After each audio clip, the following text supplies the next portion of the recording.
यह कहानी एक ऐसी लड़की की है जो रोज शाम दाता दरबार पर फूल और तस्बीह बेचने जाती थी। उस रोज भी वह अपना सामान समेटकर घर जाने की तैयारी कर रही थी कि अचानक एक नौजवान उसके सामने आकर खड़ा हो गया। लड़की पहले तो घबरा गई, लेकिन फिर उसने हिम्मत करके पूछा, दरबार तो बंद हो चुका है, आपको फूल किस लिए चाहिए? लड़के ने जवाब दिया, मेरा तो यही वक्त होता है दरबार पर आने का, मैं इसी वक्त हाजिरी देने आता हूँ। लड़की को यह बात अजीब लगी, क्योंकि उसने पहले कभी इस वक्त उस लड़के को नहीं देखा था, मगर वह जितनी जल्दी हो सके घर पहुंचना चाहती थी, इसीलिए ज्यादा सवाल नहीं किए। लड़के ने फूलों की कीमत देने की कोशिश की, लेकिन लड़की ने पैसे लेने से मना कर दिया और वहां से जल्दी जल्दी निकल पड़ी। रास्ते में अंधेरा गिरने लगा था और लड़की को अचानक एहसास हुआ कि जैसे कोई उसके साथ चल रहा हो। उसने इधर उधर देखा, मगर वहां कोई नहीं था। तभी अजीब सी गहरी आवाज आई, अपना हिजाब ठीक करो। लड़की ठिठक गई, मगर आसपास कोई नजर नहीं आया। उसने घबराकर जल्दी से हिजाब संभाला और तेजी से घर की तरफ बढ़ गई। घर पहुंचते ही उसने दरवाजा जोर से खटखटाया। अम्मा ने दरवाजा खोला और लड़की का उतरा हुआ चेहरा देखकर घबरा गई। क्या हुआ? इतनी घबराई हुई क्यों हो? मगर लड़की ने कुछ नहीं बताया। उसे पता था कि अगर उसने सच्चाई बताई तो अम्मा उसे फिर से काम पर नहीं जाने देंगी। उसने बस इतना कहा, अम्मा तुम ही कहती हो कि मगरिब के बाद घर लौट आना चाहिए। उस रात लड़की को एक अजीब सपना आया, एक धुंधला सा चेहरा, गुस्से से भरी आंखें और वही आवाज, आज के बाद तुम्हारे सर से हिजाब ना उतरे। डर के मारे उसकी नींद खुल गई और तभी आजान की आवाज आई। लड़की ने राहत की सांस ली और वजू करने चली गई। नमाज के दौरान उसे एक मीठी सी खुशबू महसूस हुई। जब ने अम्मा से पूछा तो उन्होंने कहा, मुझे तो कोई खुशबू नहीं आ रही। सुबह जब लड़की दरबार पर पहुंची तो वहां का माहौल कुछ अजीब था। आमतौर पर वहां भीड़ लगी रहती थी, मगर आज वीरानी थी। फिर अचानक भीड़ उमड़ पड़ी और लड़की की दुकान पर इतने ग्राहक आ गए कि उसका सारा सामान चंद मिनटों में बिक गया। मगर फिर वही नौजवान उसके सामने खड़ा था। कुछ फूल मिल सकते हैं? लड़की ने कहा। आज तो सारा सामान बिक चुका है। लड़का हल्की मुस्कान के साथ बोला, एक बार देख तो लीजिए, शायद मेरे लिए कुछ बचा हो। लड़की ने अचरज से खाली जगह की तरफ देखा जहां उसका सारा सामान बिक चुका था, मगर जब उसने फिर देखा तो पूरा सामान ज्यों का त्यों रखा था। उसके रोंगटे खड़े हो गए। यह कैसे मुमकिन था? लड़का मुस्कुराया और कहा, अब तो फूल दे देंगी ना? लड़की ने चुपचाप फूल निकालकर उसे दी। जाते जाते लड़के ने एक बात और कही, हर बात पर परेशान मत हो जाया करो, और तुम्हारी अम्मा जहाँ शादी करने का कह रही हैं वहीं कर लो, तुम्हारे लिए बेहतर होगा। लड़की सन्न खड़ी उसे जाते हुए देखती रही। यह शख्स आखिर कौन था? वह इतना कहकर वहां से चला गया, लेकिन वह लड़की सुन अपनी जगह पर खड़ी रह गई। उसके जहन में बस यही सवाल घूम रहा था कि आखिर उसे यह कैसे मालूम हुआ कि आज उसके रिश्ते वाले आ रहे हैं। उसने अपने जहन से इस बात को झटक हुए अपना सामान उठाया और घर की तरफ बढ़ने लगी। रास्ते भर उसके कानों में एक ही आवाज गूंजती रही, जाफरान, जिन जाफरान, जिन जब जब यह नाम पुकारो कि तुम्हारी मदद हो जाया करेगी। एक अजीब सा खौफ उसके वजूद पर तारी था। वह समझ नहीं पा रही थी कि यह सब क्या माजरा है। आखिर यह जाफरान जिन कौन है? उसे इस पर तज भी हो रहा था, मगर डर उसके जहन पर हावी था। वह जल्दी से घर पहुंची। घर पहुंचते ही देखा कि मेहमान आए हुए। अम्मा ने उसे आवाज दी, मेहमान आ चुके हैं, जल्दी से कपड़े बदल कर आ जाओ। मेहमानों की खबर सुनते ही वह सब कुछ भूल गई। वह कमरे में गई और जल्दी से कपड़े बदलने लगी। जब वह मेहमानों के सामने आई तो नजरें झुकी हुई थीं। तभी एक औरत की आवाज आई, यह तो बहुत खूबसूरत है। उसके चेहरे पर हल्की मुस्कान आ गई। वह औरत फिर बोली, जाफरान में फातिमा कैसी लगी? जाफरान, यह नाम सुनते ही प्रतिमा के दिमाग में जैसे बिजली कड़की। उसने झटके से नजरें उठाईं और सामने देखा तो हैरत से उसकी आंखें फटी की फटी रह गईं। वही लड़का जो हर रोज मगरिब के वक्त दुकान पर सामान लेने आता था, उसके सामने बैठा था। वह स्तब्ध रह गई। उसकी जुबान से अचानक निकल पड़ा, अम्मा, यह तो वही लड़का है। अम्मा और मेहमान हैरत से उसकी ओर देखने लगे। अम्मा ने हैरानी से पूछा, कौन लड़का? फातिमा फातिमा कुछ कहने पा उसकी धड़कनें तेज हो गई थीं। वह अपने मन को समझाने की कोशिश कर रही थी कि यह वही शख्स कैसे हो सकता है। यह वही था जिसने कल रात उसे कहा था, हर बात पर परेशान मत हुआ करो और जहां अम्मा कह रही हैं वहां शादी कर लो। जाफरान हल्के से मुस्कुराया और बोला, फातिमा, अब तो तुम मुझे पहचान ही गई हो। उसकी इस बात पर फातिमा का खून जैसे जम गया। उसने किसी तरह खुद को संभाला और बोलने की कोशिश की। तुम कौन हो? जाफरान ने उसकी आंखों में गहराई से देखा और कहा, मैं वह हूँ जो तुम्हारी हर पुकार पर तुम्हारे साथ होगा। जैसा कि मैंने कहा था, जब भी तुम जाफरान जिन पुकारोगी तुम्हारी मदद हो जाया करेगी। फातिमा की सांसें तेज हो गईं। उसके हाथ पैर ठंडे पड़ गए। उसे अब समझ आ रहा था कि पिछले कुछ दिनों से उसके साथ जो भी हो रहा था वह कोई आम बात नहीं थी। वह सोचने लगी, क्या यह इंसान है भी या नहीं? अम्मा और बाकी घर वाले कुछ समझ नहीं पा रहे थे। उन्होंने इसे एक आम रिश्ता समझा था, लेकिन फातिमा की हालत देखकर अम्मा ने धीरे से पूछा, बेटी क्या हुआ? तुम इतनी घबराई हुई क्यों हो? फातिमा ने जवाब देने के लिए मुंह खोला, मगर शब्द गले में अटक गए। उसकी आंखें जाफरान पर टिकी हुई थीं, जो अब भी उसी रहस्यमयी मुस्कान के साथ उसे देख रहा था। उस लड़के की मां तुरंत बोली, बेटा, तुम किसी और की बात तो नहीं कर रही? क्या तुम्हें कोई और पसंद है? उसने घबराकर झट से सिर हिला दिया। ना, नहीं, ऐसी कोई बात नहीं। उस औरत ने मुस्कुरा कर कहा, तो ठीक है, हम आज ही शादी की तारीख पक्की कर देते हैं। हमें जल्द से जल्द शादी करनी है। हमारा एक ही बेटा है और हमें उसकी शादी का बहुत अरमान है। अम्मा भी मुस्कुरा दे, मेरी भी बेटी सबसे बड़ी है। मैं भी उसकी शादी के लिए बहुत सोच रही थी। लेकिन उस लड़की के दिमाग में अब भी वही आवाजें गूंज रही थीं। जाफरान जिन उसका दिल कह रहा था कि यह कोई मामूली बात नहीं, लेकिन आखिर यह माजरा क्या था? वह समझ नहीं पा रही थी और अजीब सी कशमकश में थी। उसे ख्याल आया कि क्यों ना वह अपने रब से मदद मांगे, लेकिन इस वक्त घर में सब जाग रहे थे। उसने फैसला किया कि तहज्जुद के वक्त दुआ करेगी। सुबह जब उसकी आंख खुली तो वह उसी कमरे में चली गई जहां कोई आता जाता नहीं था। अम्मा ने वहां घर का गैर जरूरी सामान रखा हुआ था। उसने चीजें हटाकर थोड़ी सी जगह बनाई ताकि वहां नमाज पढ़ सके। तहज्जुद की नमाज अदा करते वक्त उसे ऐसा महसूस हुआ कि उसके साथ कोई और भी इबादत कर रहा है। जब वह कुरानी आयतें पढ़ रही थी तो कोई और भी उसके साथ साथ उन्हें दोहरा रहा था। वह खौफजदा थी, लेकिन उसने नमाज नहीं तोड़ी। उसके दिल को इतना तो यकीन था कि जो भी यह वजूद है नेक रूह है, वरना वह उसके साथ इबादत ना कर रहा होता। उसने जल्दी से नमाज पूरी की और दुआ के लिए हाथ उठाए। तभी उसे एक धीमी सरगोशी सुनाई दी, अपनी दुआ लंबी कर लो और अपने लिए बेहतरी मांगो, तुम्हें वही मिलेगा जो तुम चाहोगी। उसे उस आवाज से अजीब सा सुकून मिल रहा था। उसके दिल को चैन आ रहा था। ऐसा लग रहा था कि वह हमेशा इसी आवाज को सुनती रहे। उसने अपनी दुआ लंबी कर ली, अपने नसीब की बेहतरी मांगी, हर वह चीज मांगी जिसकी वह ख्वाहिश कर सकती थी। उसे यकीन हो रहा था कि उसकी हर दुआ कबूल हो जाएगी। फिर उसने दुआ में यह भी मांगा, अगर जाफरान मेरे हक में बेहतर है तो मुझे मिल जाए। लेकिन बार बार जाफरान जिनकी आवाजें उसके कानों में गूंज रही थीं, वह सोच ही रही थी कि आखिर यह सब क्या है। तभी उसने अपना चेहरा हाथ से पूछा और जैसे ही पीछे मुड़ी उसके होश उड़ गए। उसके ठीक पीछे जाफरान खड़ा था। उसके मुंह से एक चीख निकल गई, तो तुम इस वक्त यहाँ? जाफरान मुस्कुराया, मैं अंधेरे में ही आता हूँ। मुझे अंधेरा बहुत पसंद है। और तुम इतनी हैरान क्यों हो रही हो? तुम्हें तो अब हमेशा के लिए मेरे पास आना है। मेरा पूरा घर अंधेरे में डूबा रहता है, तुम वहाँ कैसे रहोगी? उसकी बातें अजीब और रहस्यमयी थीं। वो लड़की कुछ समझ नहीं पा रही थी। उसने कांपते हुए कहा, तुमसे मुझे खौफ महसूस हो रहा है।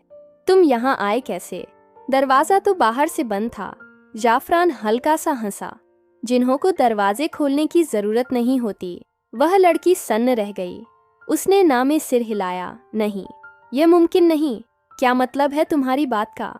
तुम एक जिन हो नहीं, मैं एक जिन से शादी नहीं कर सकती। जाफरान ने गहरी नजरों से उसे देखा।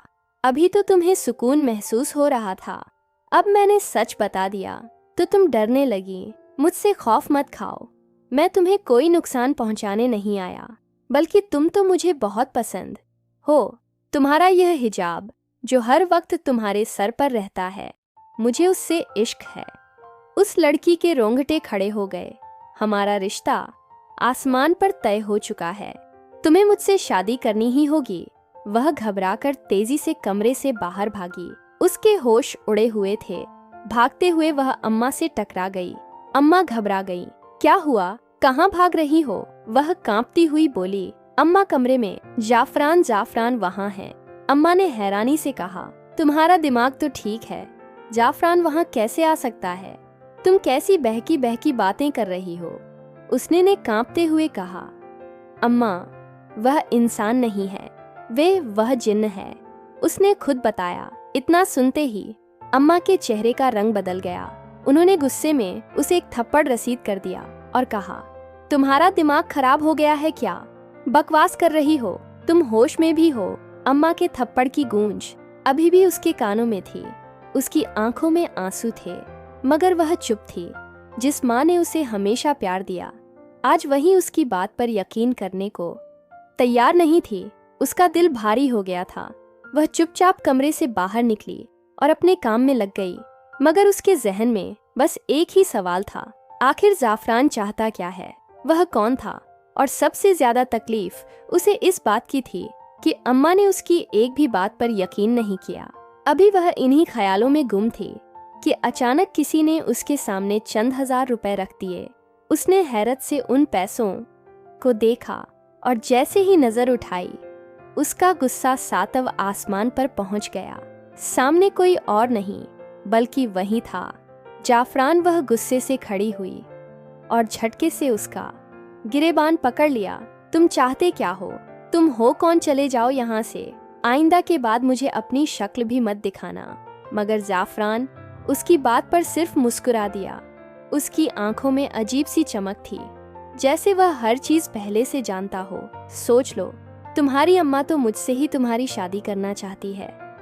और हाँ, एक बात और, आइंदा के बाद उनसे कुछ कहने की जरूरत नहीं है, वरना जिस तरह आज उन्होंने मेरे इशारे पर तुम्हारे साथ रवैया इख्तियार किया, वैसे ही वह आइंदा भी करेंगी। मैं उनकी आंखों पर पट्टी ही ऐसी बांध दूंगा कि उन्हें कुछ दिखाई ही नहीं देगा। उसके लहजे में नरमी थी, मगर शब्दों में एक अजीब सा डर समाया हुआ था। फातिमा के पैरों तले जैसे जमीन खिसक गई। तुमने मेरी अम्मा को कुछ किया है। उसकी आवाज कांप गई थी। जाफरान ने उसकी आंखों में झांका और हल्की के साथ कहा, तुम्हारी अम्मा सिर्फ तुम्हारी माँ नहीं है, वह मेरी भी माँ है।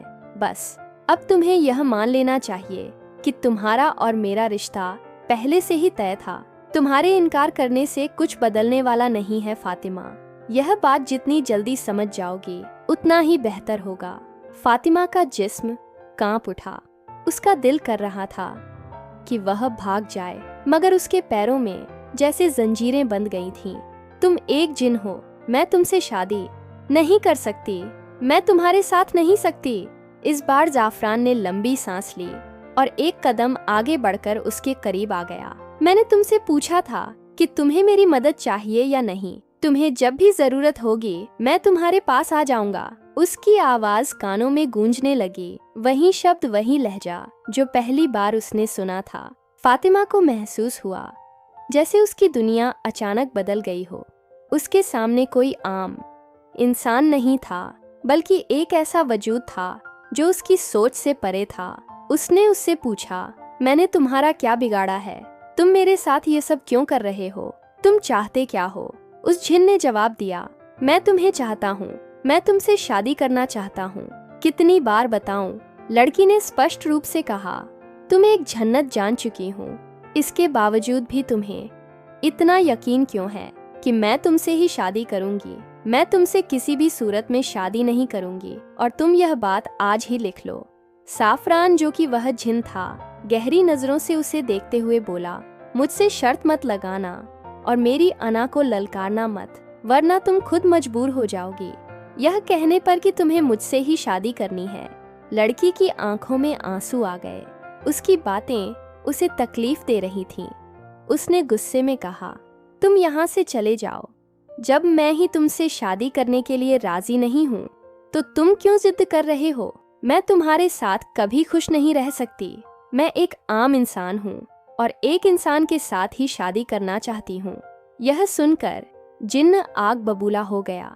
उसने लड़की का हाथ पकड़ लिया और बोला, मुझे बस 2 मिनट लगेंगे तुम्हें यहाँ से लेकर जाने में, फिर तुम बैठी रहना अपनी मनमर्जियाँ करती हुई।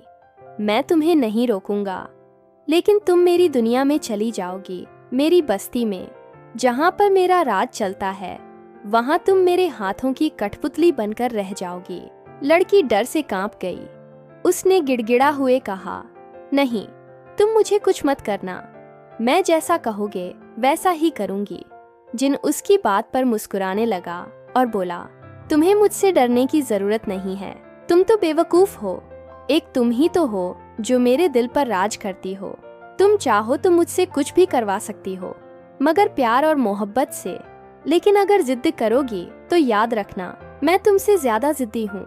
लड़की ने सिर हिलाया और कहा, ठीक है, मैं आज के बाद तुमसे जिद नहीं करूंगी, मगर तुम मुझे कहीं मत लेकर जाना।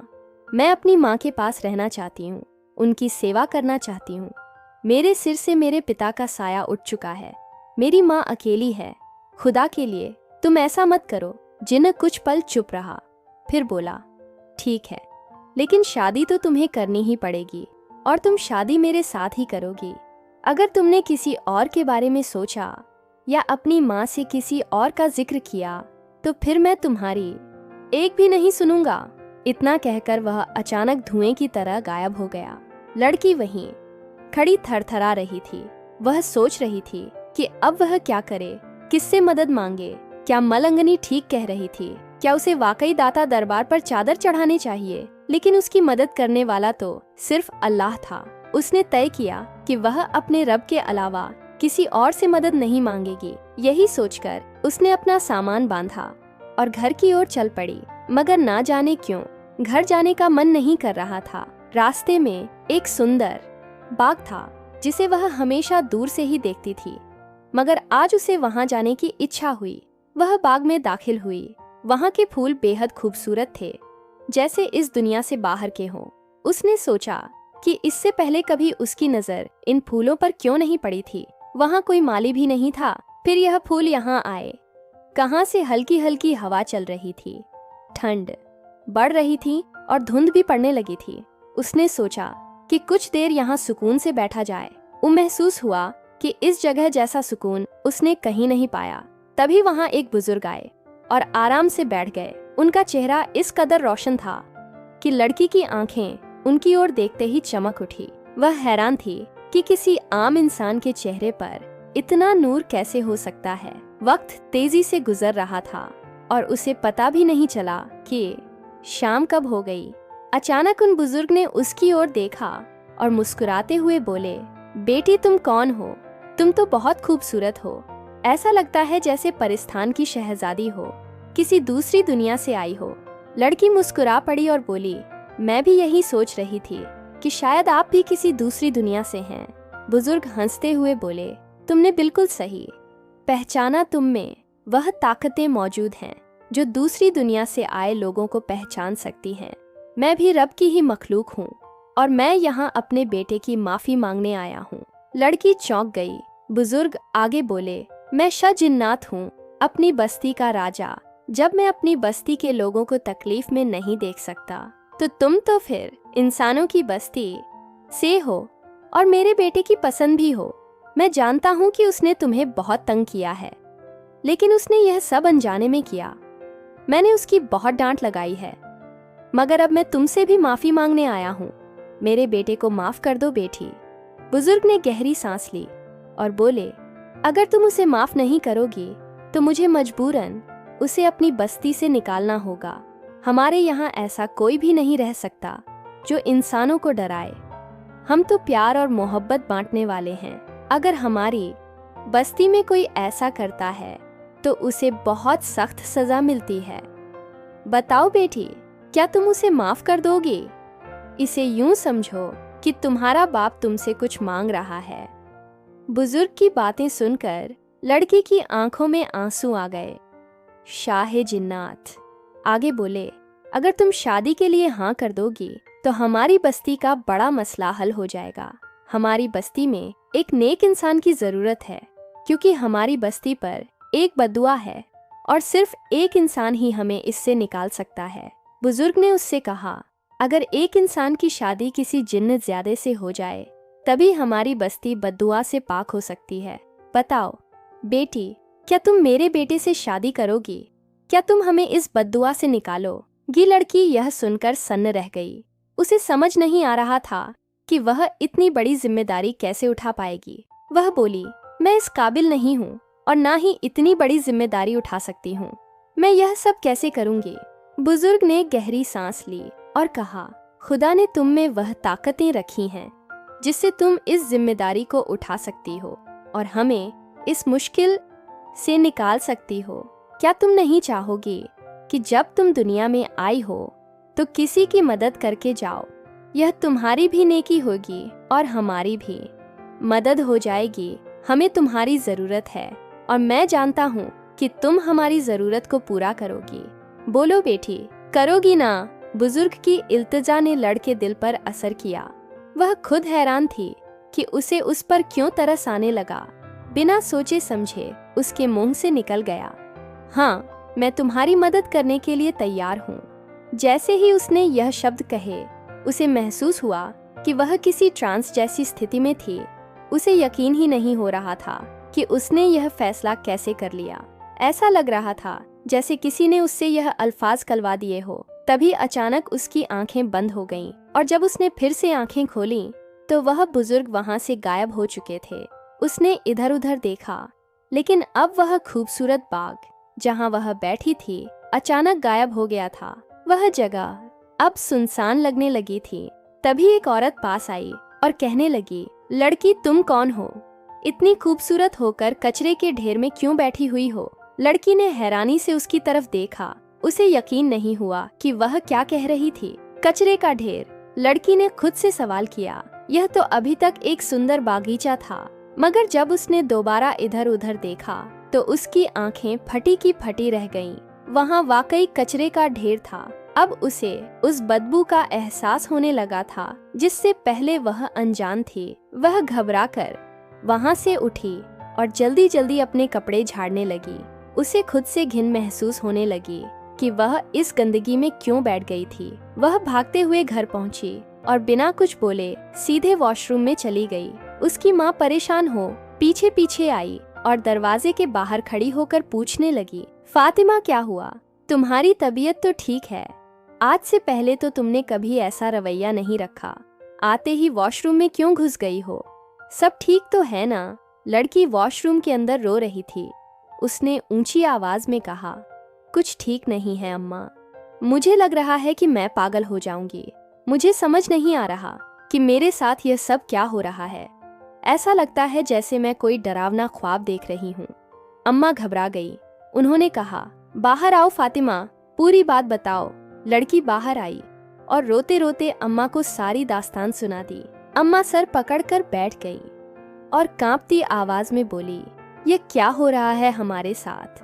लड़की ने कहा, अम्मा, मैं खुद नहीं जानती। मैं तो बहुत परेशान हूँ। मुझे लगता है कि हमें किसी पीर बाबा के पास जाना चाहिए। अम्मा ने हामी भरी और बोली, चलो हम दादा दरबार पर चलते हैं। वहाँ किसी मलंग से पूछ लेंगे कि आखिर तुम्हारे साथ क्या माजरा है। मगर लड़की ने जल्दी से मना कर दिया, नहीं अम्मा, मुझे वहाँ नहीं जाना। ना जाने क्यों वह लोग मुझे ठीक नहीं लगते। अम्मा हैरानी से बोली, तुम्हारा दिमाग तो ठीक है। वह सब रब के नेक और इबादत गुजार बंधे थे। लड़की ने फिर कहा, अम्मा, जो भी हो, मैं वहाँ नहीं जाऊंगी। मैं अपने रब से मदद मांगना चाहती हूँ। जब वही अता करने वाला है तो फिर मुझे किसी और के पास क्यों जाना? अम्मा ने गहरी सांस ली और पूछा, तो फिर तुम क्या चाहती हो? लड़की ने जवाब दिया, अम्मा, हम किसी मौलवी साहब के पास चलते हैं। उनसे कोई वजीफा पूछ लेते हैं या कोई कुरानी आयत जिससे मेरी मदद हो सके। अम्मा ने उसकी बात मान ली और कहा, ठीक है, हम पास की मस्जिद के मौलवी साहिब के पास चलते हैं। अगली सुबह लड़की और उसकी अम्मा पास की मस्जिद के मौलवी साहब के पास जाने के लिए निकल पड़ी। उन्हें उम्मीद थी कि शायद अब इस परेशानी का कोई हल मिल जाएगा, लेकिन क्या वाकई उनकी परेशानी खत्म होने वाली थी? जब उसने अपने हालात इमाम साहब को बताए तो वे भी गहरी सोच में पड़ गए। उन्होंने कुछ देर तक चुप रहकर सोचा, फिर बोले, तुम लोग जुमेरात की रात मेरे पास आओ, मैं देखता हूँ कि इस मामले में क्या किया जा सकता है। फातिमा ने घर आकर अपनी अम्मा से कहा कि वह कुछ दिन तक काम पर नहीं जाएगी। अम्मा ने हामी भर ली और कहा, कोई बात नहीं, हो सकता है कि ज्यादा काम की वजह से तेरा दिमाग थक गया हो, इसीलिए तुझे मुझे यह सब महसूस हो रहा हो। फातिमा ने भी यही सोचा कि शायद यही वजह होगी, इसलिए वह अगले कुछ दिन घर पर ही रही। ना वह कहीं गई और ना ही अम्मा ने उसे जाने दिया। आखिरकार जुमेरात की रात आ गई। फातिमा अपनी अम्मा के साथ फिर से इमाम साहब के पास गई। उन्होंने बैठने का इशारा किया और कहा, मुझे तुमसे कुछ जरूरी बातें करनी हैं। फिर वे गंभीर स्वर में बोले, क्या तुम कभी किसी दरबार वगैरह गई हो? फातिमा ने हाँ में सिर हिलाया और कहा, हाँ, मैं दाता दरबार के बाहर तस्बीह और फूल बेचती हूँ। इमाम साहब गहरी सांस लेकर बोले, यही वजह है, वहाँ से एक झंझन हिलाकर संगीत कहाँ। हाँ, अक्सर ऐसा होता है, खास तौर पर जब मैं दरबार से वापस आती हूँ। इमाम साहब ने सिर झुकाया और कहा, तब तो यकीनन वह तुम्हारे साथ ही आता है, लेकिन घबराने की जरूरत नहीं है। मैं तुम्हें एक अमल बताता हूँ जिसे तुम्हें 7 दिन तक करना होगा। फातिमा ने बिना किसी झिझक के हामी भर ली। इमाम साहब ने उसे सूरज जिन का वजीफा बताया जो सुबह तहज्जुद के वक्त करना था। हालांकि तहज्जुद के वक्त फातिमा को अजीब सा खौफ महसूस होता था। उसे लगता था कि कोई उसके साथ खड़ा होकर इबादत कर रहा है, लेकिन उसने हिम्मत नहीं हारी और जैसे तैसे 7 दिन तक यह वजीफा किया। आखिरी दिन जब उसने वजीफा पूरा किया तो उसे महसूस हुआ कि उसके कंधों से कोई भारी बोझ उतर गया हो। उसे अजीब सा सुकून महसूस हुआ, जैसे किसी ने उसकी तकलीफ छीन ली हो। वह फौरन इमाम साहब के पास गई और बताया, मौलवी साहब, मैंने 7 दिन का वजीफा पूरा कर लिया है। इमाम साहब मुस्कुराए और बोले, अब 7 दिन तक सूरह रहमान की तिलावत करो। अपने पास एक पानी का गिलास रखना। जब सूरह रहमान मुकम्मल हो जाए तो 3 बार दिल में मोहब्बत के साथ अल्लाह कहना और फिर उस पानी को पी लेना, इंशा अल्लाह। इसके बाद तुम्हें कोई असरात नहीं होंगे।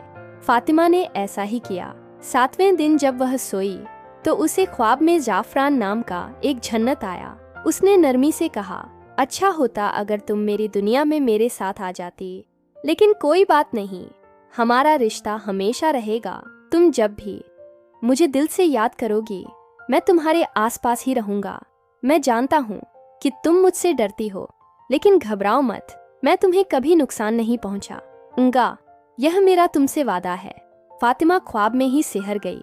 जाफरान ने आगे कहा, तुम्हारी पाकीज़ा, तुम्हारी इबादत यही वजह थी कि मैं तुमसे मोहब्बत करने लगा, तुम्हारे जिस्म से नहीं बल्कि तुम्हारी रूह से। इसीलिए मैं तुम्हें आसानी से छोड़कर जा रहा हूँ, लेकिन अगर कभी तुम्हें मेरी ज़रूरत महसूस हो तो मुझे मोहब्बत से याद करना। फिर वह धीमे स्वर में बोला, स्टोर रूम में खिड़की के पास एक खूबसूरत माला रखी है। अगर तुम चाहती हो कि मैं तुम्हारे पास आया करूं, तो उस माला को अपने गले में डाल लेना और जब भी मुझे याद करना हो उसे हाथ में पकड़ लेना। मैं तुम्हारे पास चला आऊंगा। फातिमा घबराकर उठ गई। उसने तुरंत अम्मा को जगाया और सारी बात बताई। अम्मा भी चौंक गई और बोली, चलो इमाम साहब से पूछते हैं कि यह सब क्या है। जब वे इमाम साहब के पास पहुंची तो उन्होंने फातिमा की पूरी बात सुनी और गंभीरता से बोले, वह कोई बुरी रूह नहीं थी बल्कि नेक जिन्नात में से था। इसीलिए उसने तुम्हें नुकसान नहीं पहुंचाया, बल्कि तुम्हारी मदद का रास्ता भी दिखा गया। अगर कभी तुम्हें उसकी जरूरत महसूस हो तो उसे याद कर सकती हो, वह तुम्हारी मदद के लिए जरूर आएगा। फिर उन्होंने एक और बात कही, अगर तुम चाहती हो कि तुम्हारा और उसका रिश्ता नेक राह पर बना रहे तो हर जुमेरात को उसी स्टोर रूम में बैठकर सूरज जिन की तिलावत कर लिया करो। इससे ना सिर्फ तुम्हारी मदद होगी बल्कि उसकी भी। फातिमा अब समझ चुकी थी कि उसकी जिंदगी में जो कुछ भी हुआ वह कोई बुरा ख्वाब नहीं था बल्कि एक सच्चाई थी, और अब उसे अपनी इबादत और अल्लाह की रहमत पर पूरा यकीन था।